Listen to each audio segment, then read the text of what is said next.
Hello and welcome to Perspectiva. I'm Tom Philpot. Now, Pakistan is observing Kashmir Exploitation Day on August 5th, marking the 6th anniversary of India's unilateral decision in 2019 to revoke the special constitutional status of Indian illegally occupied Jammu and Kashmir. Now, for Pakistan, the day underscores its long-standing position that the status of Jammu and Kashmir remains an internationally recognised dispute and should be resolved in accordance with the relevant United Nations Security Council resolutions and the aspirations of the Kashmiri people. Now, 6 years after India's unilateral constitutional changes, the Kashmir issue continues to generate debate over democracy, human rights and regional stability. While New Delhi claims that the move has improved governance, security and development, the reality is quite different. Analysts argue that it has been accompanied by prolonged restrictions on political freedoms, the detentions of political leaders, limits on the media for use of force against the Kashmiri people and tighter controls on civil society. Now, several international human rights organisations like the Human Rights Watch and Amnesty International have expressed and continue to express concerns over the restrictions on the freedom of expression and the shrinking space for dissent in Jammu and Kashmir. To understand why the August 5th, 2019 remains a black day for the Kashmiri people, we take a look back at the events that changed the course of the Kashmir issue.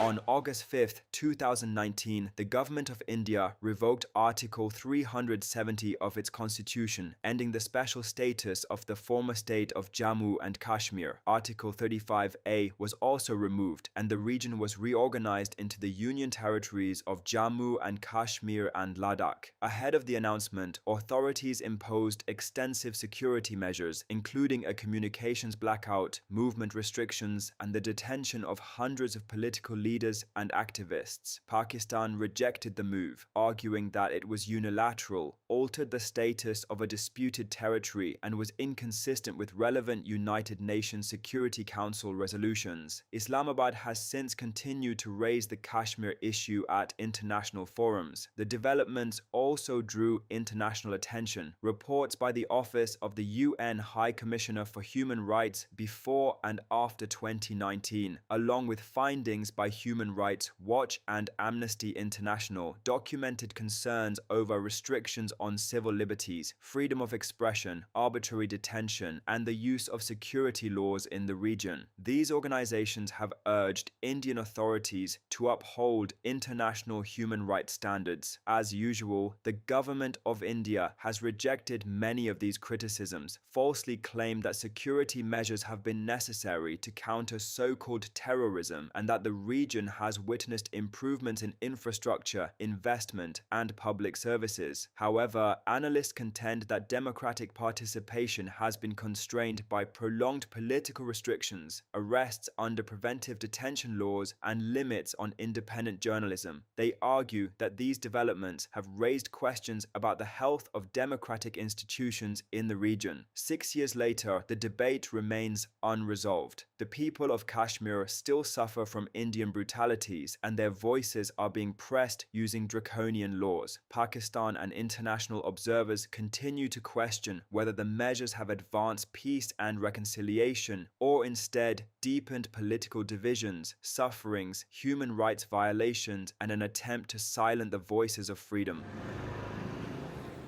Whereas Pakistan marks Kashmir Exploitation Day, the anniversary serves as a reminder that the Kashmir dispute remains one of South Asia's most enduring and sensitive territorial issues. The constitutional changes of August 5th, 2019 continue to shape relations between India and Pakistan and they remain the subject of international debate.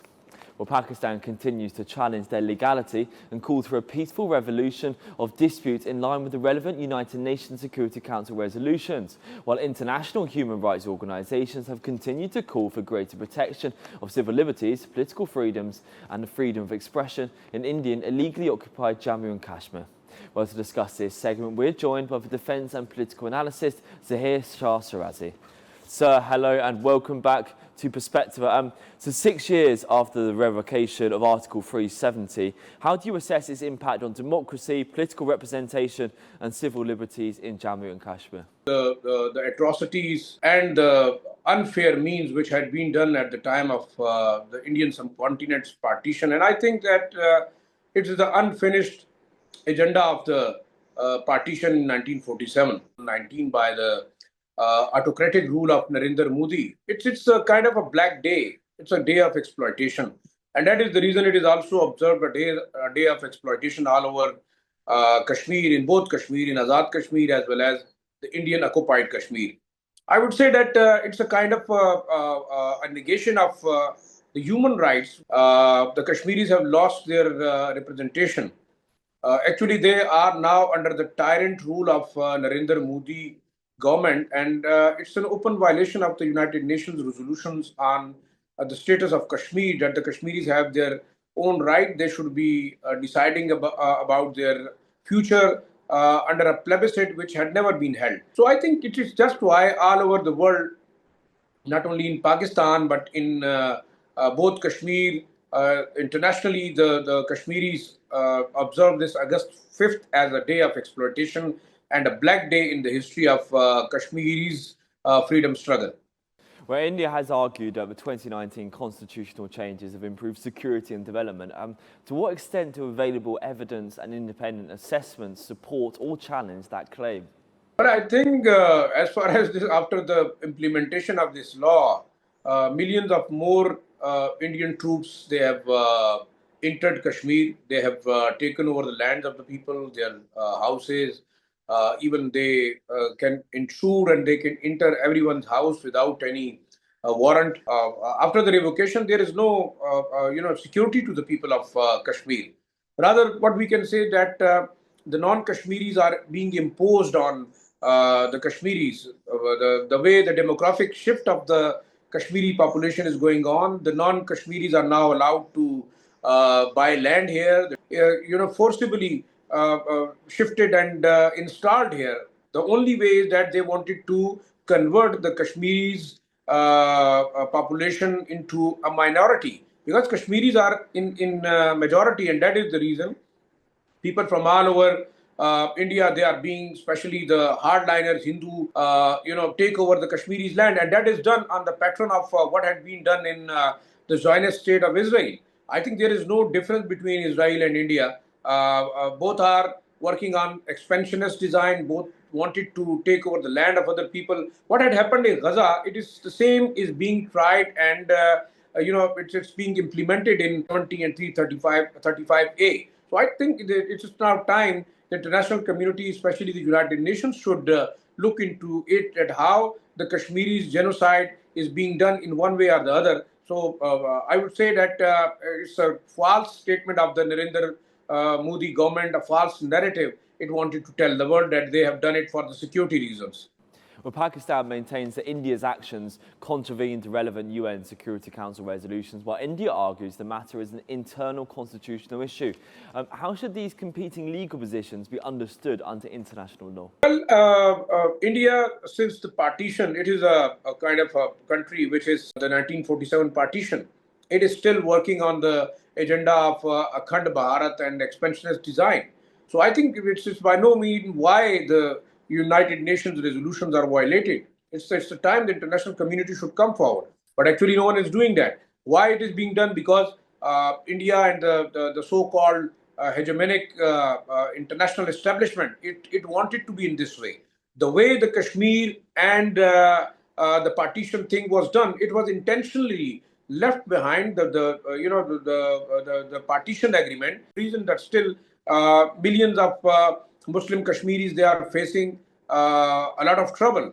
As far as Pakistan's stand is concerned, Pakistan has always supported the right to self-determination of Kashmiris. It has always extended diplomatic support, international support, and the international forum. The migrant Kashmiris who had been evicted or who had fled the atrocities of Indian forces after the partition, perhaps they are even given special seats in the Azad Jammu and Kashmir. So I would say Pakistan must now take up the OIC countries as well as the international community, because it's a time Pakistan is in a very powerful diplomatic position. Pakistan has very rightly defeated elements who wanted to present India as a paper tiger and following its dictatorial regime of Narendra Modi. Now it should be clear to them that Pakistan is more powerful country and it can give their message. So it's time the international community revoke this, what had been done illegally in 2019 by the Indian government in violation of the UN resolutions and the United Nations Security Council's resolutions. Where international human rights organisations have raised concerns about restrictions on freedom of expression, preventative detentions and media freedoms in Jammu and Kashmir. How significant are these concerns and what do they indicate about the governance in the region? The international organization has just been condemning what is going on in Israel, what is going on in Kashmir, what had been done in Rohingya. So I think it's a kind of a genocide of the Muslim community across the world. I would not be very much orthodox to think about that, but I think it's for protecting only a certain minorities. They are not least bothered about what happened in Gaza. More than 80,000 people were killed. Thousands of Kashmiris are killed in Kashmir in the last almost 30, 40 years. What we can say is that there is more Indian armed forces as compared to the actual population of the Indian occupied Kashmir. So it means it's a kind of a state jail, a limited area of operation. It has destroyed its artifacts, the historical perspective for which Kashmir was very much famous. The beauty of Kashmir is fading away. But I think it's time now, the international community should think over it. But it's time now if the Indian armed forces, the Indian autocratic rule of Narendra Modi, if it continues like that, it's likely that the people would be having an armed rebellion against the Indian occupied movement. If it's an armed movement or if it's a protest movement under the UN resolutions to get freedom for themselves. So I think apart from what is being done on the international forum, Pakistan is supporting all of these causes. The UN Security Council and the international powers, they should think about it because we are at the threshold of the nuclear armed conflict. These are the two nuclear armed countries, and if God forbid there is something serious going on, like it happened in Gaza, that clash would be very much serious. Well, has the post-2019 approach reduced long-term tensions in Kashmir, or has it created new political and diplomatic challenges for South Asia? Starting from Kashmir, it has been going on for quite some time. But now you have seen the pellet guns which were used against the innocent Kashmiri Muslims in occupied Kashmir.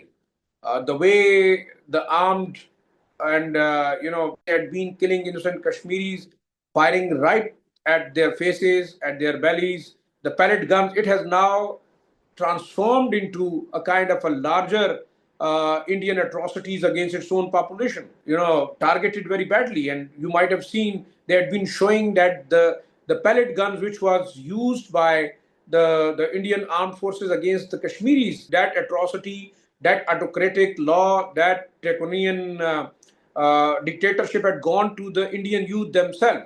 So what it would have an impact, I think it already has a very serious impact.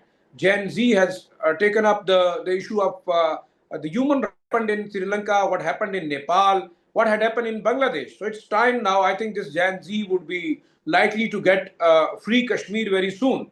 Yes, diplomatically on the international forum, there is a diplomatic support going on. But once this Gen Z picks up the movement, Narendra Modi's RSS and the Hindutva mindset, but the change is very evident. I think this movement is likely to start and go on in Kashmir, and that is the area where not only the Indian armed forces, but also the Narendra Modi government is in a very serious trouble. Well, what impact could the constitutional changes had on India and Pakistan relations and the prospects for meaningful dialogue between the two countries? He has a genocidal mindset. He has an expansionist design.